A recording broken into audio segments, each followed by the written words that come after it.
And now, a traditional panel, a, a traditional one in OAFI conferences that lead us to the future. This presentation will be given by someone in a very clear manner. Even neophytes like me end up understanding and feel passionate of how good medicine is, but also how better it will be tomorrow. Now, Dr. Vergés, we want to know what is going on, right, on cell therapy and regenerative medicine. So let's give an applause to Sol Ruiz, Head of Division for Biological Products, Advanced Therapies and Biotechnology of the Spanish Drug and Medicinal Product Agency. If I may, I would like to make a brief introduction. She needs no introduction, but first, I would like to thank you for leaving all of your work behind. I know you've got a lot on for coming here. So we will go from the EMA, the European Medicines Agency, to the Spanish agency. Yes. Now, Dr. Sol Ruiz is a great expert, an international expert on cell therapy, toxicology, and regenerative medicine. In addition, she has been and she has held positions at the EMA. She was the president of a group. Oh, she still is, yes, of the biological group. So here with us is an authority in this field. So if you have any questions, let's see if we'll have time for them. We need to take advantage of her being here. Thank you, Sol. The floor is yours. Thank you.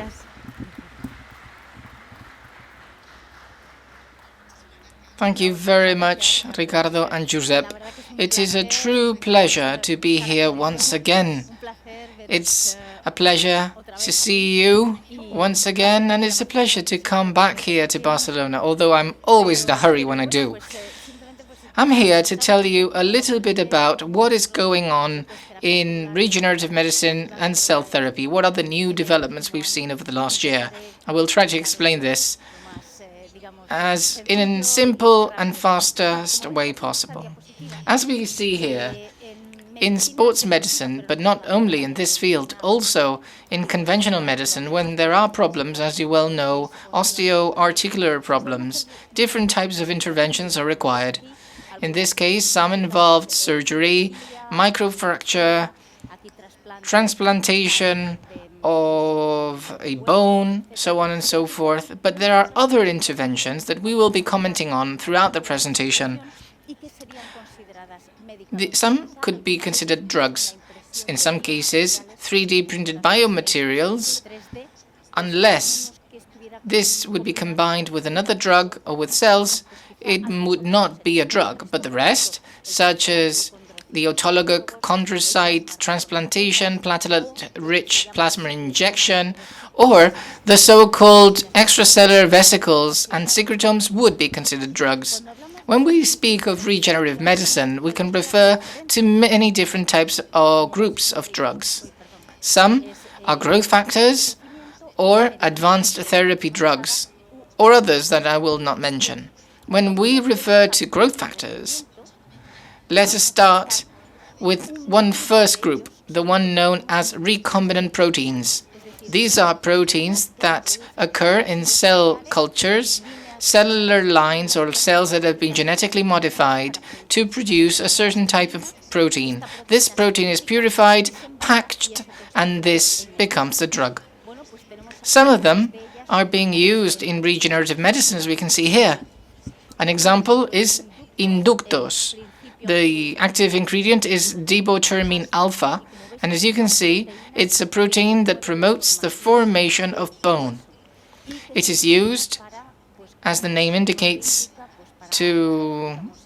for treatments in which there are bone fissures, in this case to facilitate the intersomal fusion, or for the treatment of acute fractures in the tibia. This protein comes in a polylyside powder. It's suspended in a liquid, and then it is distributed on this matrix or on this type of collagen sponge or pad. Once a combination of collagen with the protein occurs, then that is what is used to try to cure or facilitate the curation of some types of fractures. There's another recombinant protein used in ophthalmology for the treatment of corneal problems such as neurotrophic keratitis, which is moderate or severe, and the active ingredient is cenegermine. From it, we obtain it from bacteria culture, Escherichia coli, that has been genetically modified to include the gene of this protein. This is done in large volumes, and based on that, the protein is purified. We also heard Maria earlier, and this type of protein called recombinant must be authorized through the European Medicines Agency. And as you know, it is based in Amsterdam following Brexit. It used to be in London. And we need to follow this centralized assessment procedure. As Maria mentioned, authorization is valid and is given at the same time for all EU countries. This is an advantage. The assessment lasts 210 days. It's a procedure with a very clearly defined calendar. We know when the drug will be available. And as Maria also mentioned, each country will decide on its price and reimbursement conditions. As mentioned earlier, the main committee making decisions on drugs for human use is the CHMP. And as Maria mentioned also, there are 27 members, 1 member per country. There could be members that are substitutes or additional experts, but if there is a vote, because no decision is made by consensus, the 27 would vote plus 5 experts. Experts that do not represent their countries, but they are rather chosen by the committee according to their areas of expertise. Also represented are Norway and Iceland, but only as observers. They take part in discussions, but they have no vote. So they have a voice, but not a vote. This is another drug that you will know. It's autolog plasma, or better known as PRP, platelet-rich plasma. Dr. Miguel Sanchez will tell you more about that. He is an expert in the field. As you can see, this drug is used for several applications as an anti-inflammatory drug, also in ophthalmology, in dentistry procedures to facilitate regeneration, and as you can see here, on the crossroads between a cosmetic drug and hair grower. When we speak of PRP, we're referring to this fraction that includes plasma with growth factors, and as you can see here, it has a higher concentration of platelets, which is above normal. This PRP is obtained from a small volume of the patient's blood. It is centrifugated, the fraction is separated, and based on that, this is what would be used for treating the patient. We always refer to an autologous process. This is the plasma from the own patient. There is no storage of the product. It is extracted, processed, and then administered. If you're interested in it, on the Spanish website of the Spanish Medical Product Agency, you will find more information about it. Autologous plasma is a drug for human use. It does not require individual authorization. The prescriptor is responsible for choosing the product he or she deems more appropriate for the patient, and as you can see, it can be prescribed only by doctors, odontologists, or podologists. Advertising is forbidden for the general public. As mentioned in other previous congresses, we also have the so-called advanced therapy drugs. These drugs are either based on gene therapy or nucleic acids, somatic cell therapy drugs, or tissue engineering drugs based on cells or tissues. We will see some examples. And lastly, combined advanced therapy drugs combining cells or tissues and medicinal product. When we refer to gene therapy products or drugs, we can say that they are based on viral vectors We'll see some examples of those where we take a virus, a known virus, we remove the genes that cause the pathology, and we introduce the gene of the protein that we're interested in. There are also other types of gene therapy drugs that do not use viruses. Rather, they use, for instance, a double helix DNA chain. This would be the drug, and we would not need a viral particle. In the case of a gene therapy with a viral vector, this virus would be modified with a therapeutical gene, would be administered to the patient like any other drug, or we could obtain the patient's cells, modify them, or infect these cells with this virus in the lab, and once they've been modified genetically, they can be reinfused into the patient. This is an example. This is a case of a gene therapy for children suffering from severe combined immunodeficiency. We extract cells from the medulla, and these genetically modified cells with a copy of the correct gene, or the normal one, are infused in the patient once again. Once installed in the bone marrow, they would be capable of reverting the problem due to the gene alteration. We have a first gene therapy drug authorized by the European Medicines Agency for the treatment of severe combined immunodeficiency due to the deficiency of this protein, adenosine deaminase. The study was made with 12 patients between 6 months and 6 years, but the results were very positive. A survival rate of 100% of the patients was achieved after 3 years following the treatment. Now we have many more monitoring data. So after more than 8-10 years monitoring these patients have survived with an 80% of rate of cured patients. So babies that had this severe immunodeficiency no longer have it and can live a normal life. And the severe infection rate was drastically reduced following the treatment. As you can see, this is a publication from April this year from Gaceta Medica stating that gene therapy will allow to cure patients with hemophilia. As you know, hemophilia is a defect of blood coagulation because there's a lack of some of the coagulation factors, such as factor 8 or factor 9. As you can see here, in June this year, the first drug for advanced therapy to treat hemophilia was approved. As you can see, this is a drug taking viruses, the so-called adeno-associated viruses. We removed the genes causing the pathology, and the gene of factor 8 was introduced, the factor of coagulation. These viruses were infused into the patient. They go to the liver, and once there, they would gain access to the cells, modifying the genetics, and then the liver of the patient itself would then generate factor 8.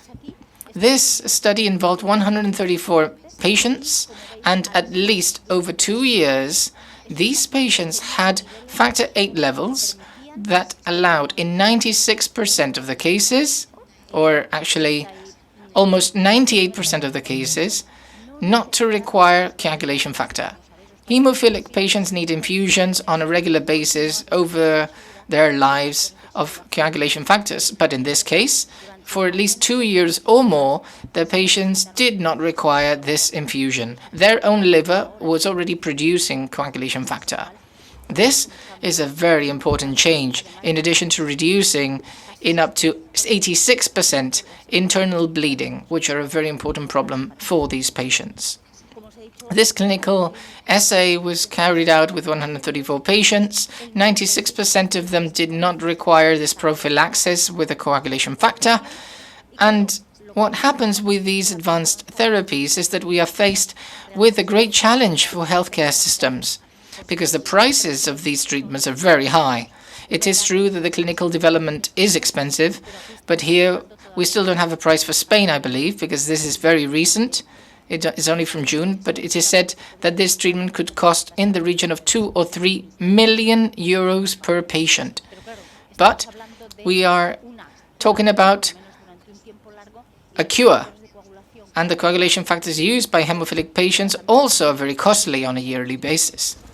And then there are other advanced therapy drugs that are based on cells or tissues that are used for the treatment, prevention, or diagnosis of diseases. Here, there are some examples. Cells drawn from the patient, which can be applied to treat myocardial infarction, to prevent the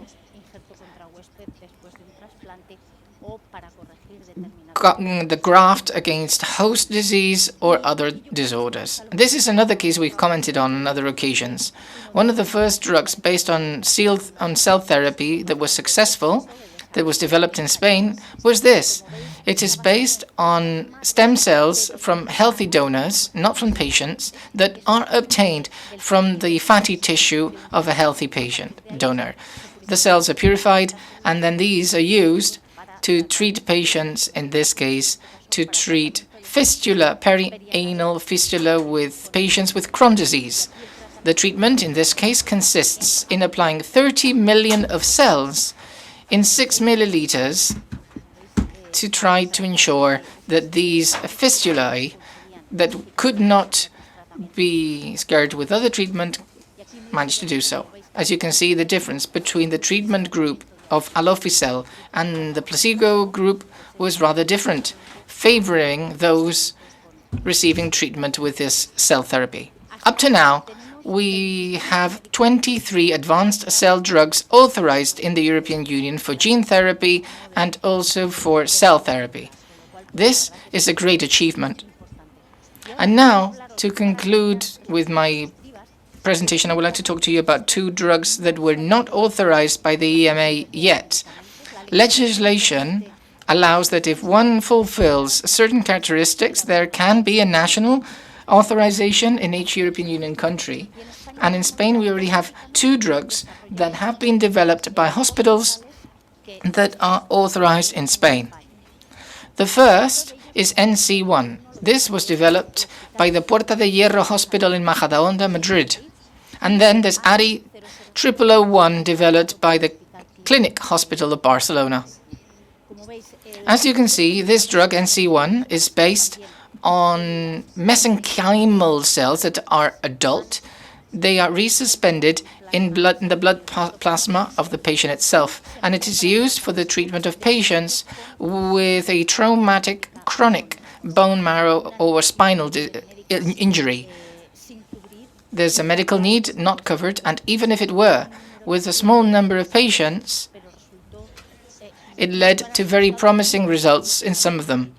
So, with a small number of patients, this drug was authorized in Spain with a commitment of the hospital to secure and to continue to develop clinical monitoring and treat patients to confirm the results obtained. As you can see, administration is between the vertebrae in this space surrounding the spine, and 300 million are distributed into several doses. The next drug authorized only in Spain, it's a promising one developed by the Clinic Hospital of Barcelona, is ARI 0001. It is based on T cells of the patient that have been genetically modified in the lab that are used to treat acute lymphoblastic leukemia, LLA, in patients above the age of 25.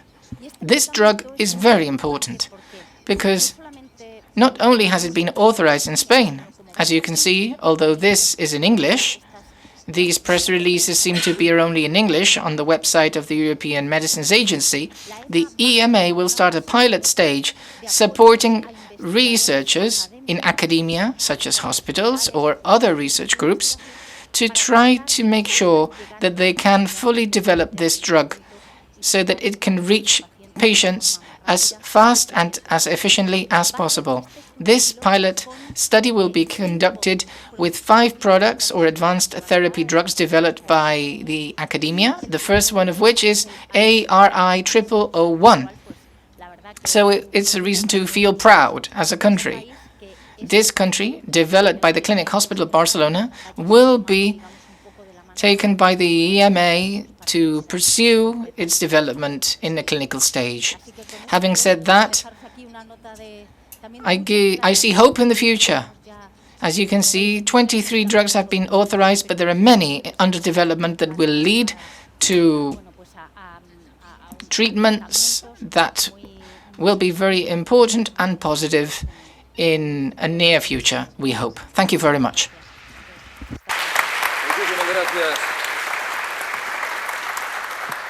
Podemos llegar a un acuerdo. We could reach an agreement. If you're brief, we can take 2 or 3 questions.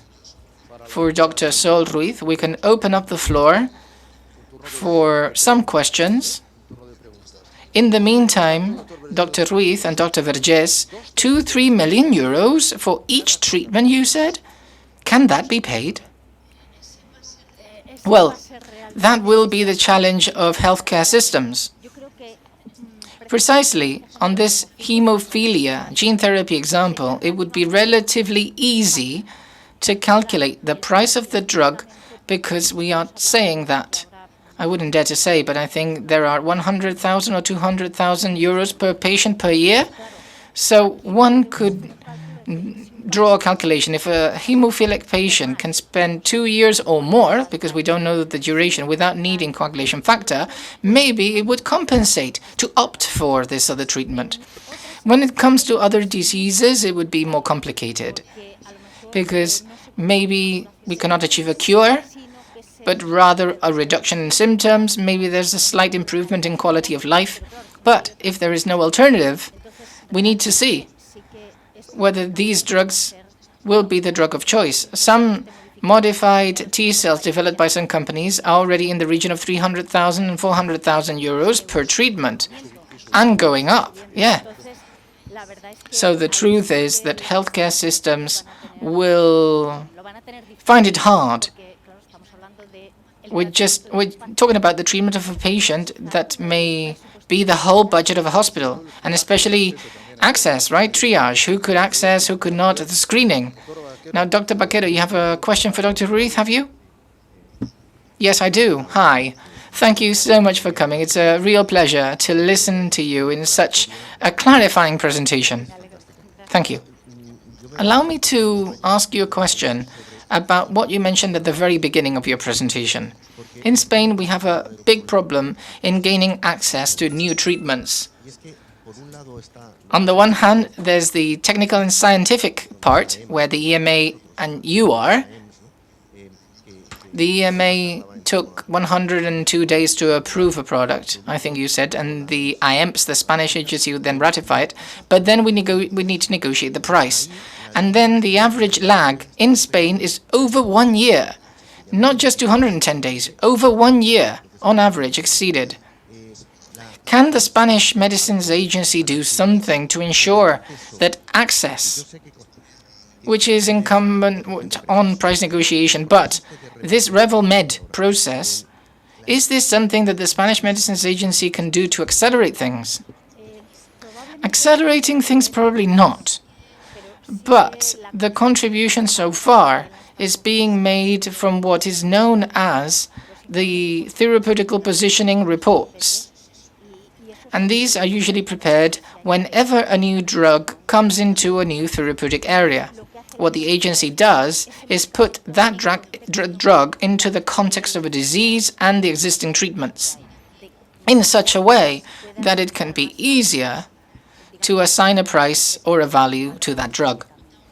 As we mentioned, in the case of gene therapy for hemophilia, the agency's report must lend value to the gene therapy, considering all other treatments for hemophilia A.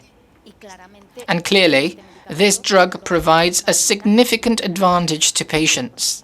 We're talking about at least 2 years without infusion of a coagulation factor and without complications. That is, no internal bleedings, which is also a cost for the healthcare system. So this could be a case. In other cases where, as I said, there could be a slight improvement of 30% in some parameter, it would last for an X period of time, then in those cases the value is more difficult to determine. But with respect to deadlines, the agency cannot do much. It's out of our scope, and the only thing we can do is position the drug on the context of existing therapies.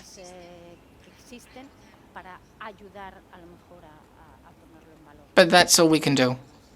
Yes, please. Good morning, Dr. Ruiz. First of all, congratulations for your very revealing and educational presentation. Excellent. Now, I would like to ask you about the whole system you referred to at the end of the presentation. That is, therapies based on CAR-Ts. You already presented to us the product approved for leukemia here in Spain. What is your opinion on the future of CAR-Ts? There are many publications showing antimicrobial resistance. We believe that this will be the next silent pandemic. What is your view on this? How is Spain doing within Spain? There are so many scientific papers that in the end, the role of agencies is something that we, the scientists, don't really know all that about. The truth is, this is an area that in the next years to come, we will see significant progress. The results with these modified T cells we've seen in leukemia, lymphoma. The challenge and the work now is on the treatment of solid tumors, so that the lymphocytes, the T cells, can access the tumors in other organs. But all of this is under development. The concept proof is there, they work. And now, with the tools we have on molecular genetics and the combination of receptors to ensure that the T cells can go out to several targets, is something we can use. I believe that in the next few years, we will see it. It's already under development, and we will see spectacular progress. And I'd say that Spain is very well positioned. We have the clinic hospital and other hospitals conducting this research. The idea is to create, or there is an initiative from the healthcare ministry to create excellence centers on advanced therapies and the use of CAR-Ts to ensure there is availability of the treatment. That is, for it to be a global treatment in Spain at least. There are many initiatives in this regard because of what we've seen and because of what we will see. So this is an area that is very, very interesting. So as new things emerge, we will share them. Let's close this session, Dr. Vergés. Yes. Thank you for your amazing presentation. It was complicated, but made simple in a way. I would like to say something, and I would say so opposite if it were the opposite case. Dr. Ruiz is a professional I must congratulate. I have known her for many years now. And I should say that the Spanish Medicines Agency is one of the best agencies internationally.